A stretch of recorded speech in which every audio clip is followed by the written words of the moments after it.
Hello, everybody. Welcome back to the show. This is episode 2 of the second season.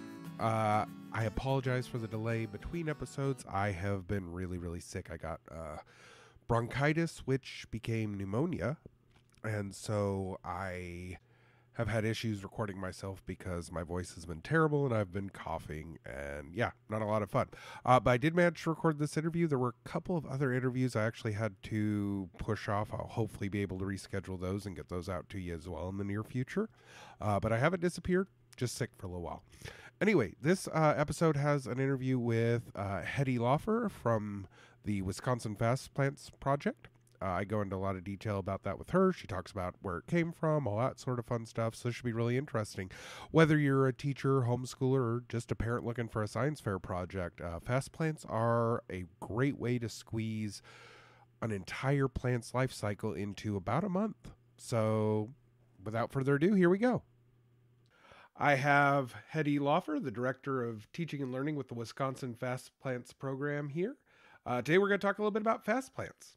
So, Hedi, tell me a little bit about the program and kind of how that all started. I'd be glad to, and thank you for the opportunity to share about our work. Fast Plants and the Fast Plants program are based out of the University of Wisconsin-Madison. We're in the Department of Plant Pathology, and Fast Plants were developed as a model organism, kind of a lab rat for the plant world. Back in the day, Wisconsin was a really big cabbage producer. There are a lot of German backgrounds, a lot of sauerkraut, and a lot of cabbage production. And there was a large problem with some diseases that were causing the farmers problems. And they brought in a plant pathologist named Paul Williams from Canada to work on that problem. And the challenge with looking for disease resistance in cabbage is that cabbage have a 2-year life cycle. So he was collecting seeds from around the world to look for disease resistance, but the whole breeding process was very long. And at one point, he had a kind of an epiphany that some of these plants that were going straight to seed without producing a cabbage head first. The life cycle of a cabbage, if you don't know about it, is that the first year after you plant the seed, you get the cabbage, and then it has to go through a cold spell, and then the cabbage head will break open, and the part that will bolt up and have a flower and produce seed comes next. And so in his case, he found some that went straight to seed and intermated with some other varieties and began shortening the life cycle down smaller and smaller and smaller, and also selecting for plants that would grow well in his laboratory so that he could keep a close eye on them and have a large population really close at hand, and ended up with what is now called the Wisconsin Fast Plants, but it's Brassica rapa, and its closest relatives are turnips and Chinese cabbage, and the fast plants grow from seed to flower in just 2 weeks under their ideal conditions. And they produce seed that you can then plant and grow the next generation in about 42 days or so. So they were great for research. They are great for research. We still use them and some other rapid cycling varieties of brassicas that our research collection breeds and takes care of and shares around the world. And then it turned out that these fast-growing plants were also wonderful for education. So the education branch of the work with Brassica rapa started about 30 years ago. And we've had the good fortune of working with a lot of really excellent educators and scientists and people to develop lots of teaching resources to encourage helping youngsters learn with plants and learn about plants. And our saying is to know a plant, grow a plant. And we work really hard at making sure that everybody gets a chance to grow a plant. Now, you said this was Brassica rapa, which is the turnip, which incidentally is one of my favorite crops. My family is primarily Celts, so Irish, Scottish, that sort of thing. So you got to have neeps and tatties. But the what was I gonna say? The variety that you guys went with though, is that closer to the wild types, or is that closer, or is that more like the crop plant? Does it still produce any kind of like, I couldn't see from any of the pictures if it produced anything resembling a tuber. No, it doesn't. So the fast plant, the variety of Brassica rapa that is called a rapid cycling Brassica rapa, that is the fast plant, and all of the rapid cycling varieties of brassicas that we curate and continue to work with are strictly bred like lab rats to just do a very quick life cycle, not produce anything for food, but give us a model organism that we can use to be able to see impact of environmental variables, look at genetics and inheritance patterns, do ecosystem investigations. All of those kinds of things are really easy to do with a real rapidly growing plant because they grow so quick. Anything that you change has a really large impact on it. It's very easy to detect. And then in terms of the genetics, we've selectively bred for some of the varieties within rapid cycling Brassica rapa that have easily detectable traits that are heritable, like, so you can replicate essentially what Mendel did. So essentially what you guys have done is taken a crop plant and bred the crop out of it and bred for almost weed-like, the kind of tendencies we see in weeds where they go through their life cycle as fast as they can and produce offspring as quickly as they can. You've bred that into a model organism that's close related to a crop plant so we can still test things on it. Exactly. But and the difference, I would say the primary difference between a weed and the kinds of characteristics that are in the idiotype for fast plants, that in the case of fast plants, we want small, manageable plants that grow well indoors. We don't need to have a lot of resilience to environmental variables because they're grown indoors in controlled conditions mostly, and we want them to be able to, especially in education, we like having them not need too much soil volume so that we can have enough plants under a light bank that every student can have a plant that they're watching and keep, caring for. So then, because I've seen the setups you guys have for them have really small little pots. There's like a whole kit you guys sell for them, I've seen. And it's just got like a wicking pot. Yeah, that's a really good point. So we don't actually sell anything. We're at the university, and although our work is what led to the commercial fast plant seeds that you can buy from a distributor, Carolina Biological is the distributor, the University of Wisconsin Fast Plants program is an outreach program. So what we've done, we've been funded through grants from the National Science Foundation, NASA, agri-science programs, all kinds of different funders have been, generous enough when we've written proposals over the last 30 years to fund us to do educational research and outreach. And everything that we have developed as educational materials through those grants, we make available free through our digital library for download and in perpetuity.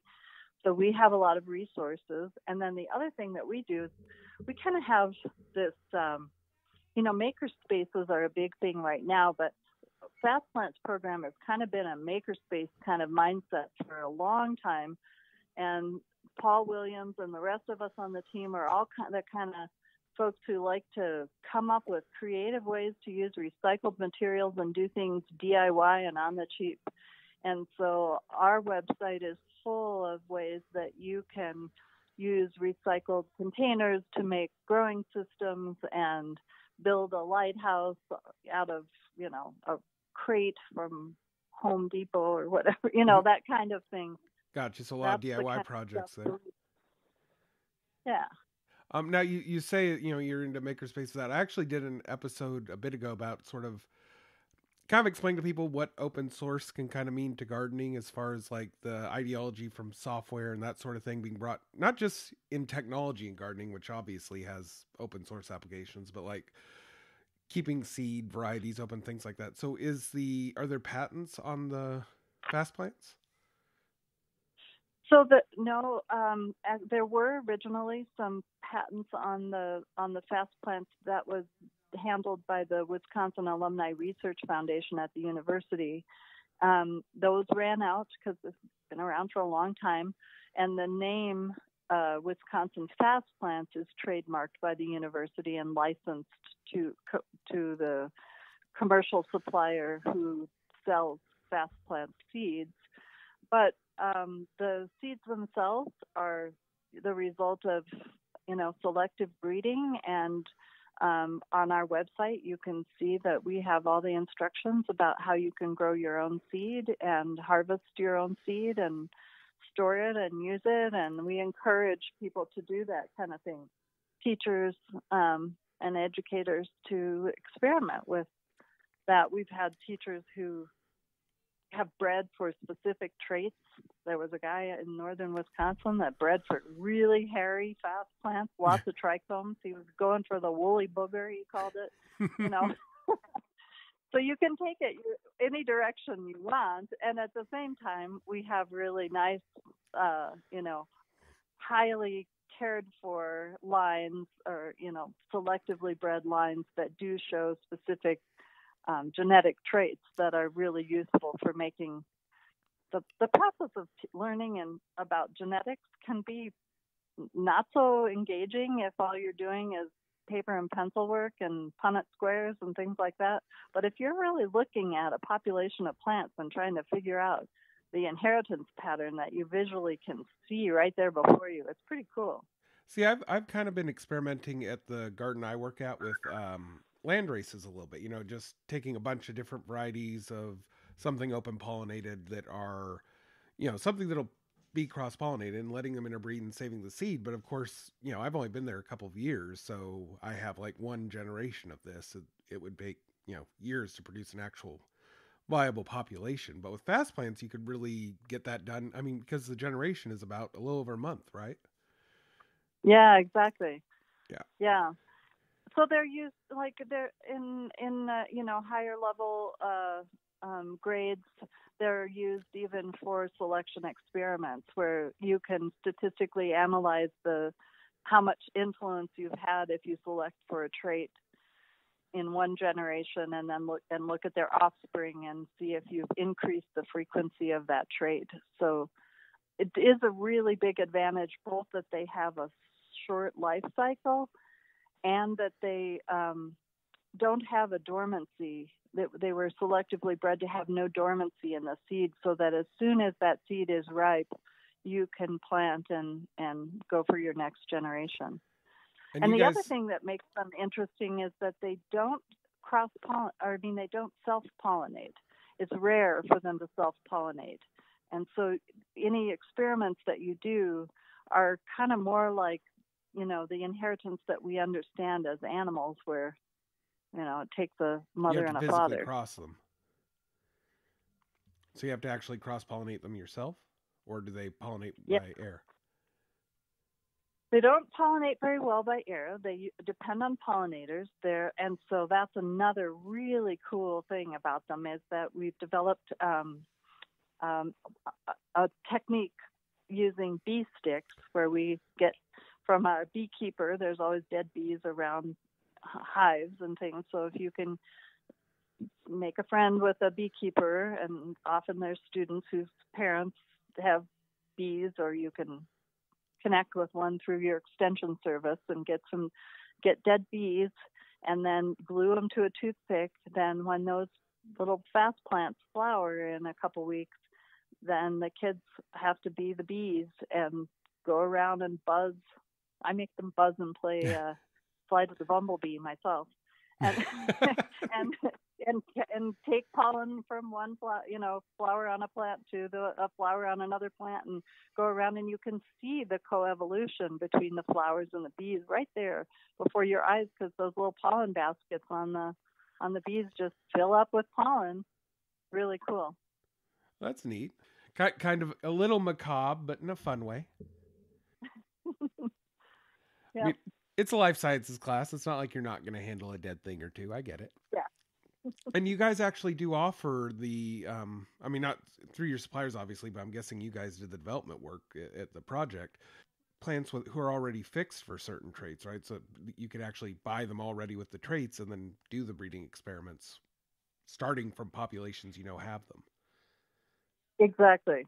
Yeah, and that's an important part of it because we try and support teachers the best way we can to have their focus and their energy be available to do the customization and tweaking of the materials and lessons to suit their specific situation, because every classroom is a completely different situation and you have different students to serve and with different needs and gifts. And so if we can make sure the materials we produce are are what we try to strive to do is to have really solid protocols for how to grow plants and how to make materials and be effective with those that you can then tweak and change to fit what your specific context is.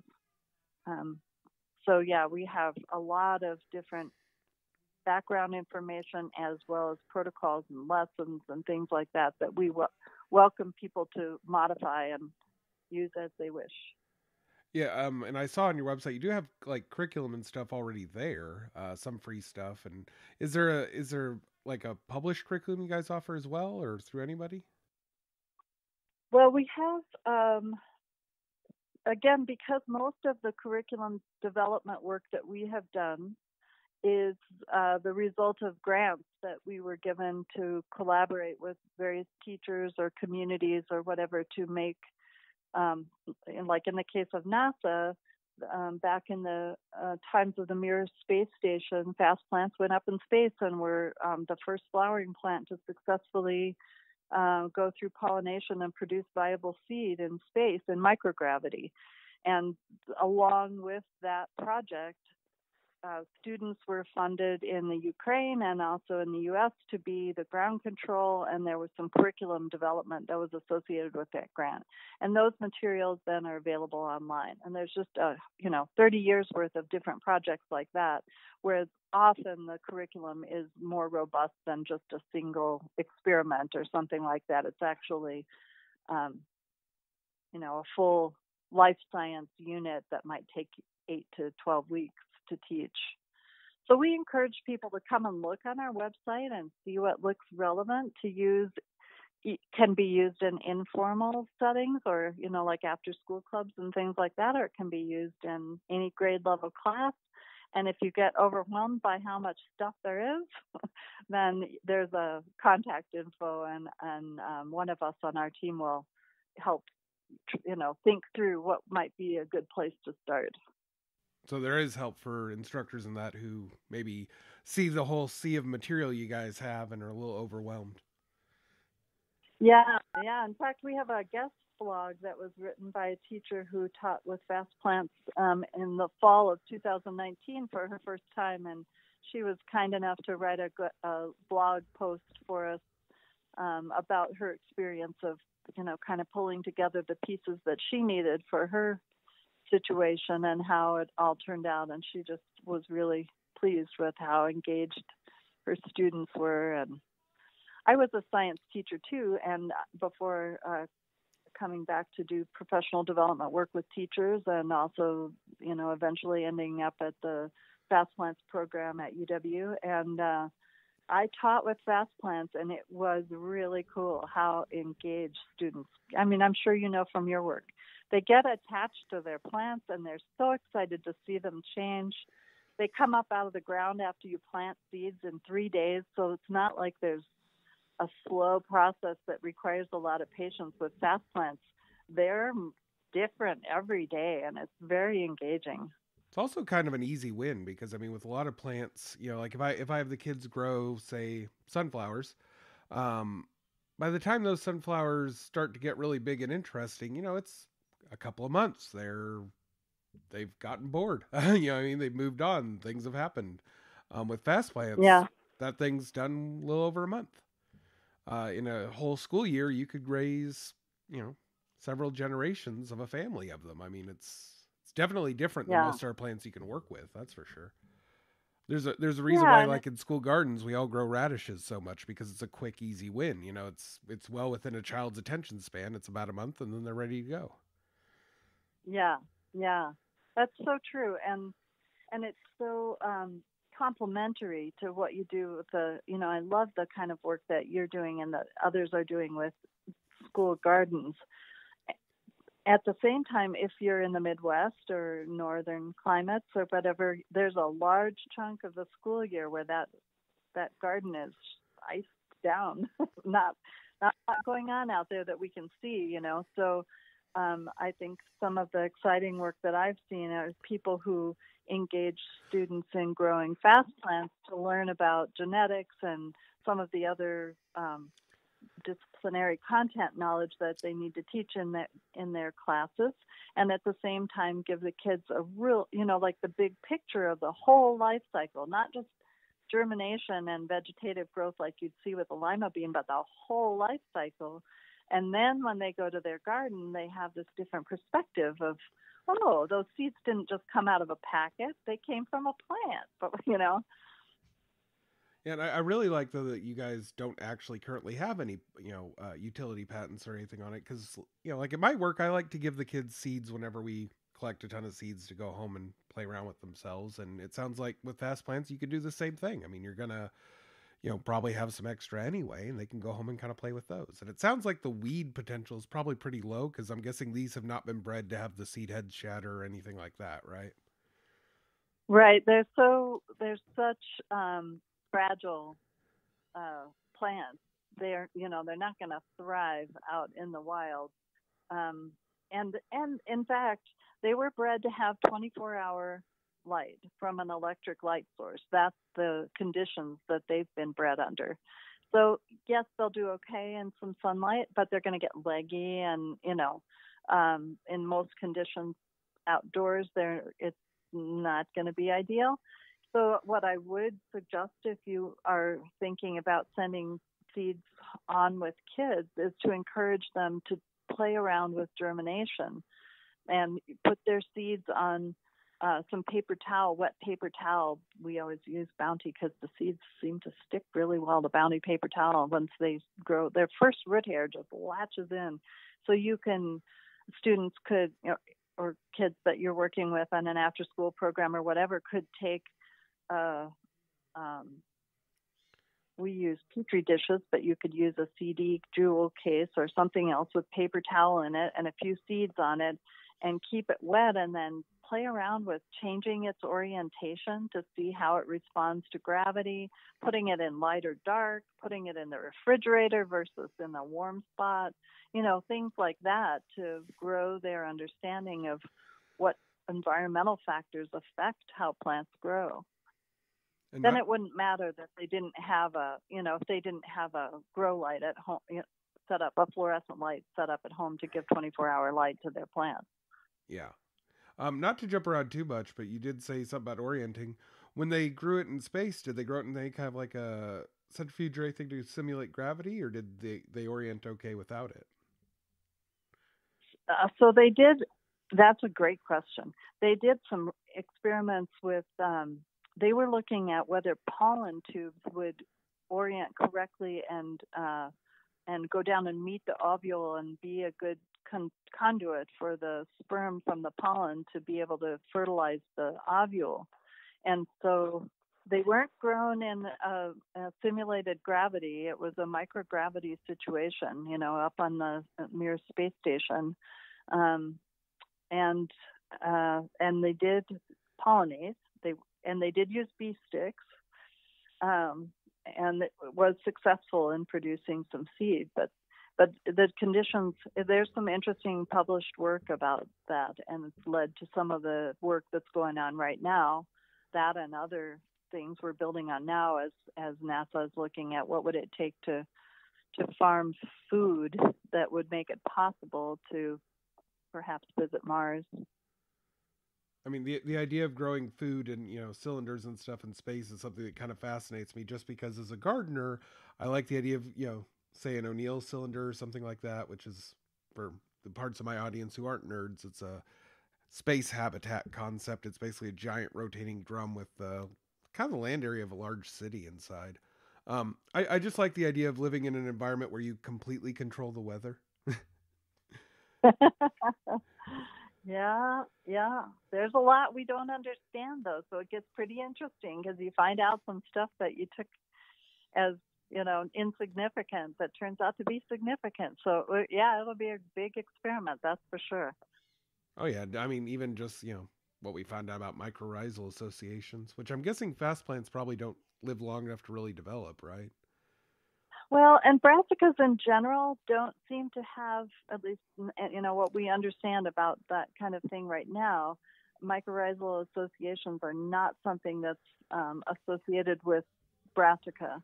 Um, but a couple things that are really neat about brassicas are that the different forms, the vegetative and, the forms that we like to eat in brassicas. So that could be anything from cauliflower, cabbage, broccoli, bok choy, all those things. There's they're of extreme importance to a lot of different cultures worldwide. Brassicas have really been selected for food and selective breeding to make interesting different structures that we can eat. And so that's interesting about them. And the other thing that's pretty cool about them is that they've been used in research projects to help mediate heavy metals and things like that. They will uptake heavy metals, and so there's just a lot that gets done with brassicas that makes them an interesting thing to study. I've heard something about the heavy metal thing. They're a bioaccumulator, right? And they've actually found they'll actually pick up some really toxic metals too. Yeah, you can use them as a cleanup organism. You just can't eat them afterwards, but Right. Yeah. No, I know that.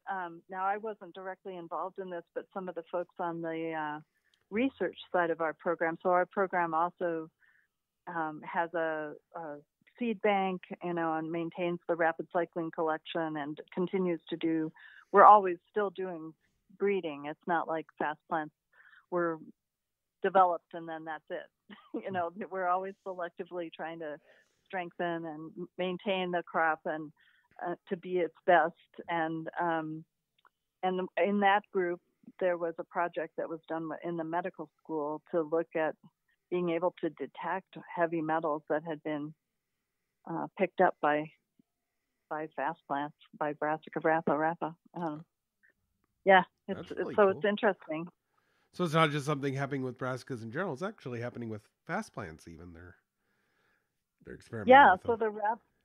a lot of work is done with the rapid cycling Brassica rapa, the fast plants themselves. If you Google, in Google Scholar for fast plants, it's amazing how much, because a lot of people will reference them as AKA fast plants, even if it's in a published scientific journal. And so they're out there. They've been around for a long time, and they're very quick. And now the genomic side of it is coming on. They're just a different type of research than what you would see with the clone type plant model organism that is sometimes associated with plant research. Well, I know that when they're working with genetics, the model organisms they tend to look for are basically ones with very simple genomes. Is that something that's true of that? Because I'm guessing, since it's part of the brassica family, I mean, there's some of the most diverse plants we have in cultivation. Right.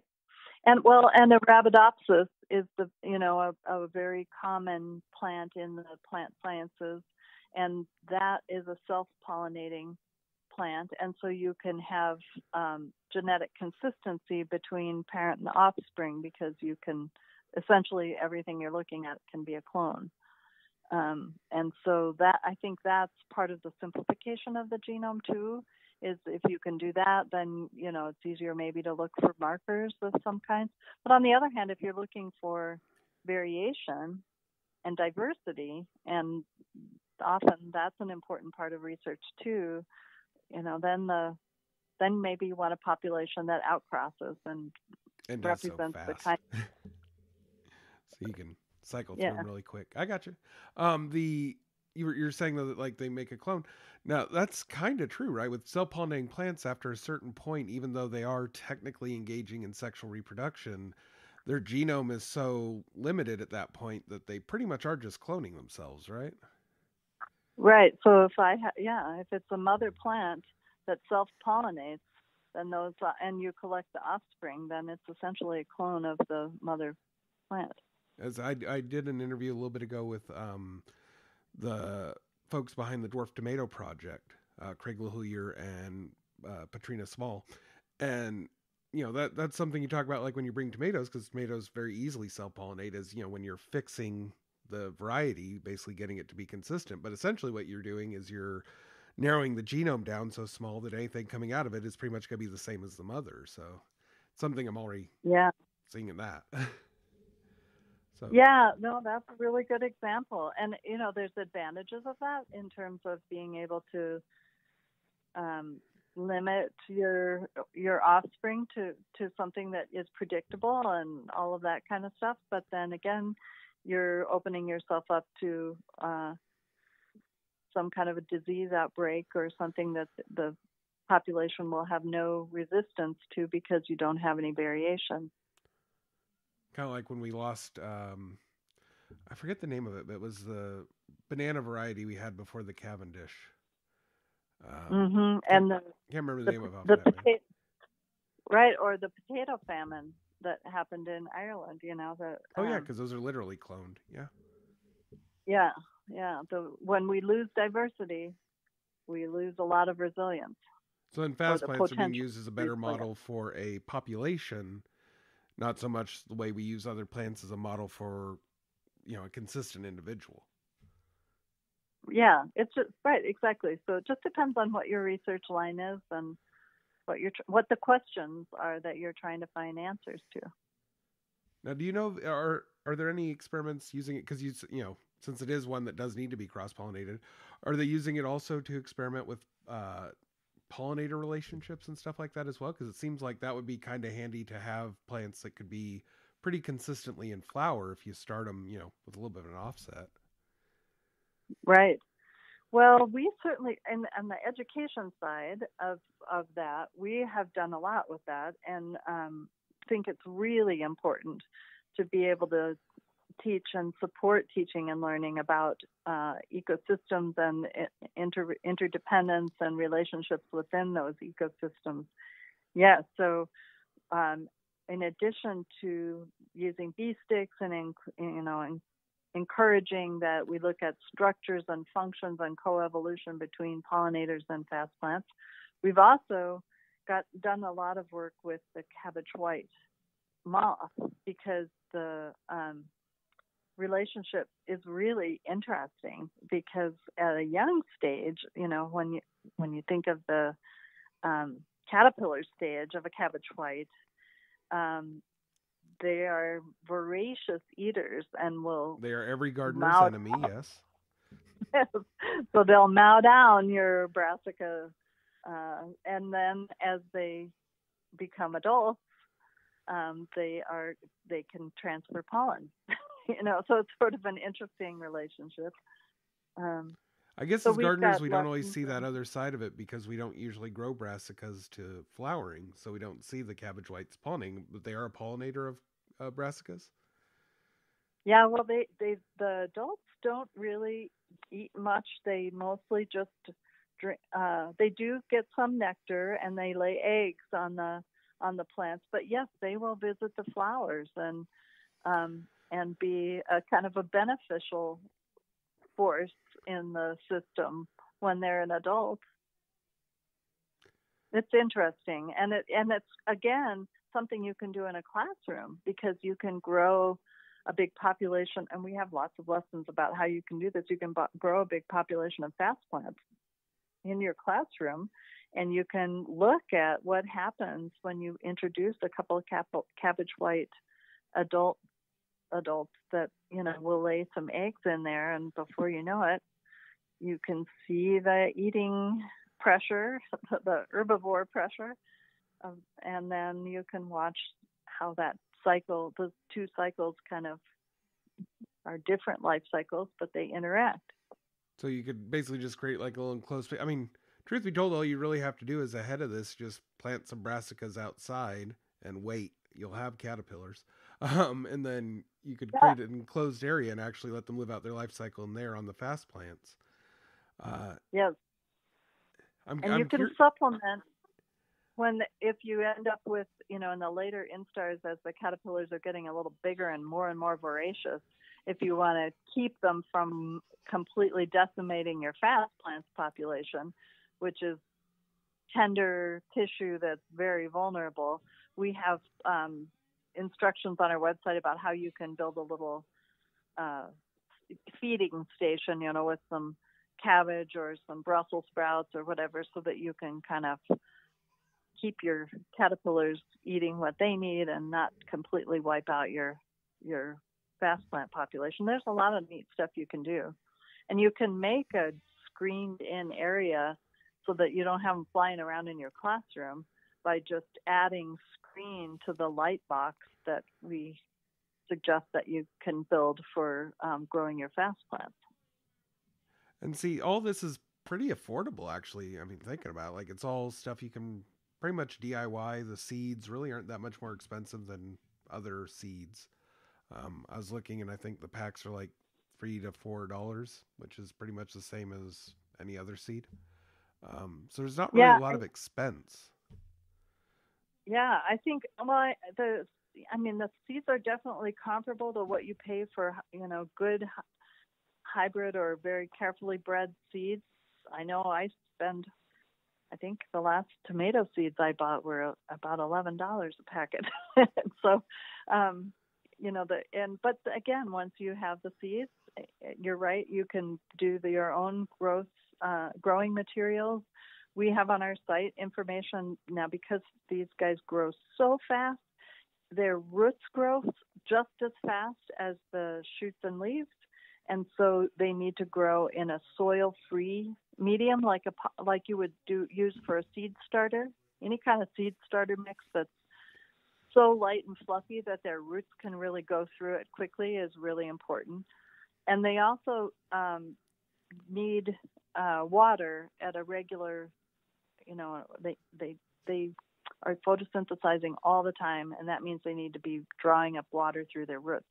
So what we've got on our website are information about how to make a wicking system, which actually, if you're all gardeners, anyone who's a gardener may like just checking out the wicking system as a way to do your seed starting, because you will not have inadvertent droughts if you use capillary action to draw water from a reservoir up through a wick and into a nice moist seed starter mix. That is a great way to make sure you have consistent water application without having to guess whether you've overwatered from the top or underwatered. And for teaching situations, it's wonderful because you can, on Friday, fill all the water reservoirs and know when you come back on Monday, your plants are going to be okay. So that's why we really strongly advise using a wicking system, which we typically make out of recycled materials. Now, have these actually been grown hydroponically at all, or is it pretty much they still need the soil? They have been some, and actually, I think hydroponics has come such a long way in the last 10 years, maybe, that I'm starting to hear more people talk about that they're using hydroponic systems and growing fast plants. I haven't had anybody follow through to write a post for us on our blog, but I was hoping to, because we always attend the National Science Teachers Association conference, and often have teachers come up to talk with us about work they're doing with fast plants and hydroponics, and it's not something I have done myself. So I'm still looking to learn a little more about that. Now, I'm curious that you say other teachers have been experimenting with this. In addition to the material you guys have on your website, do you have any kind of a community anywhere where people discuss sort of the different things they're doing with fast plants? That's a great question. What we do have is a lot of teachers share information on Twitter, and we're on there. And so we get tagged pretty often when folks are posting pictures of what their kids are doing. Sometimes we hear directly through email. We haven't yet started a Facebook group specifically for fast plants or something like that. Although we're right in the midst of talking about that, because some of our teacher users, people who teach with fast plants and are really enthusiastic about doing some interesting stuff, got together at the last Association of Biology Teachers meeting and really recommended that they thought it would be cool if we had some kind of a program, ambassador program, or something that did kind of foster that sort of community for sharing ideas. So you are right on the same page as those folks were. So not yet, but you guys are working on some. Yeah, and we have in the past because of grant-funded projects. So in the beginning, when National Science Foundation first funded Fast Plants education outreach work, there were very large groups of folks who were brought together. So, it's just different as funding changes. When you're grant funded, things kind of change and morph depending on where the grant funding is coming from. Gotcha. And that's also what you're saying, like with the curriculum, is a lot of your curriculum is also specific to the grants you guys have worked. Exactly. So, for example, in 2011, we were awarded the second largest ever education grant funded strictly for education, not for agricultural research, by the NIFA division of the U.S. Department of Agriculture. And that specific grant was designed for us to help facilitate curriculum development with the Menominee community of the Menominee Indians in Wisconsin, and the Oneida community joined in on that grant, as well as some other Native communities in the area. And the curriculum that we developed was specific to their area and very culturally relevant. And we leveraged some of the fast plant materials that were tried and true to support that work. So that's kind of how the grants sometimes go, is that sometimes we are a little more peripheral than front and center, and that's fine. I'm kind of curious what the work you're doing with tribal groups, because, obviously Brassica rapa isn't native to North America at all. So how does that factor into that? Well, so the work that we did, it was called the POSOH project, POSOH, which means hello in Menominee. That the primary focus on that, because we were collaborating with the Menominee Nation, was to help support appreciation for and learning with the Menominee forest. So the Menominee people are still in their on their ancestral lands, although it's a postage stamp size bit of land compared to their ancestral lands, which encompassed a very large area. Still, the bit that they do have, they have maintained through their practices so differently than how we typically manage forest, that you can actually spot the Menominee forest from space, outer space.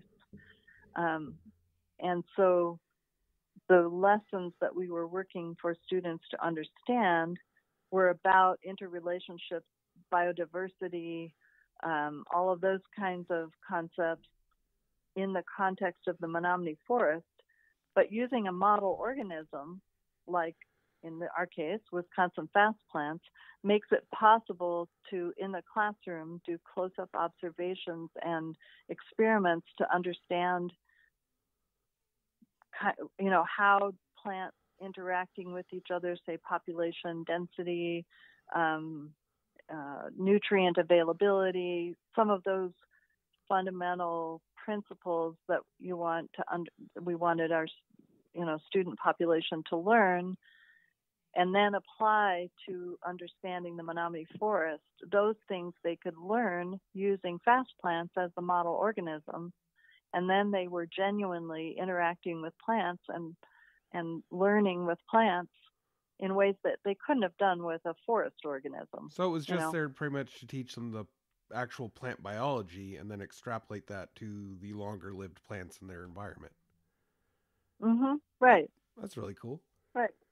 Which, that's a lot of what we do in science is use a model organism that we can try and understand and wrap our heads around with lots of close-up observations, or, be able to experiment with or whatever. And then we try and it's a back and forth of learning from the nature and developing questions in nature, and then learning from the model organism and trying to, like you say, apply that to see if what you learned with your model organism holds true when you go back out into nature.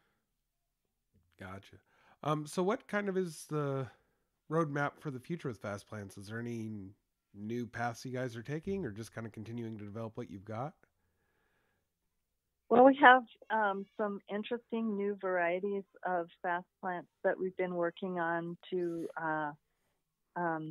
improve the standard strain a little bit so that it's easier to see pollen movement to the stigma, because we were fortunate that our good plant breeders noticed some unusual plants. A lot of our specialty lines of fast plants really are discovered serendipitously by carefully observing large populations and finding one oddball plant here or there, one or two, and then selectively breeding to amplify whatever the trait was that caught our eye.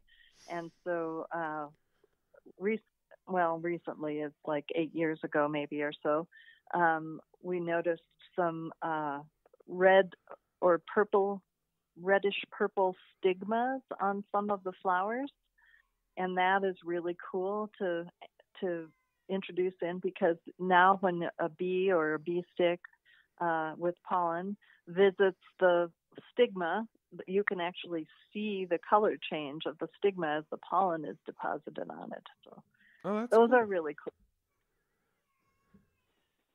And we also have been doing some research with some plants that cropped up that have more than 2 cotyledons. So fast plants are a dicot, but in some cases you can have tricots and even quadcots. And so we're working on some work with those, because that's a wonderful trait to be able to experiment with selectively breeding to increase that and looking at the inheritance pattern and things like that. Other than that, we're involved in a lot of projects that to support